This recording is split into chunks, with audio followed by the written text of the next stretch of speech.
그렇습니다. 국한 대치 상황이 이어지면서 국회는 여전히 마비 상태입니다. 6.13 지방선거와 동시 개헌 국민투표를 위한 국민투표법 개정 시한이 지났습니다. 결국 6월 개헌은 무산됐습니다. 문재인 대통령은 국민들과의 약속을 지키지 못한 데 대한 유감의 뜻을 밝혔습니다. 국회는 대통령이 국민의 뜻을 모아 발의한 헌법 개정안을 단 한 번도 심의조차 하지 않은 채 국민투표 자체를 할 수 없게 만들었습니다. 국민들께 매우 유감스럽고 안타깝다는 말씀을 드립니다. 국민투표법을 개정하지 못하면서 재외 국민들은 국민투표를 할 수 없는 현행 국민투표법은 4년째 위헌 상태입니다.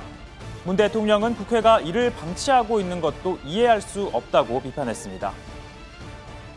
저희의 상식으로는 도저히 납득할 수 없는 일입니다.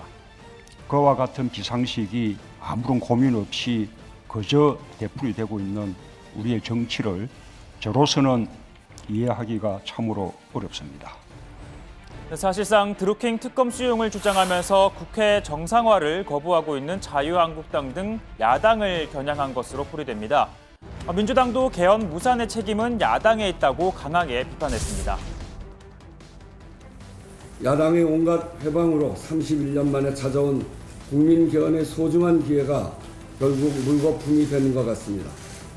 지방선거용 정쟁에만 눈이 먼 자유한국당은 국민들의 참정권이 달린 국민투표법 시대적 과제인 개헌을 걷어찬 것입니다. 사실 문재인 대통령을 포함해 지난해 대선 당시 홍준표, 안철수, 유승민, 심상정 5당 대선 주자들은요.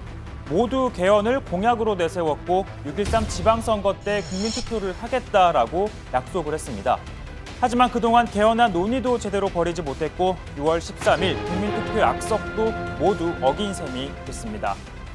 정부 여당은 야당을 국민개헌을 무산시킨 호원 세력으로 규정하고 역공에 나설 것으로 보이는데요.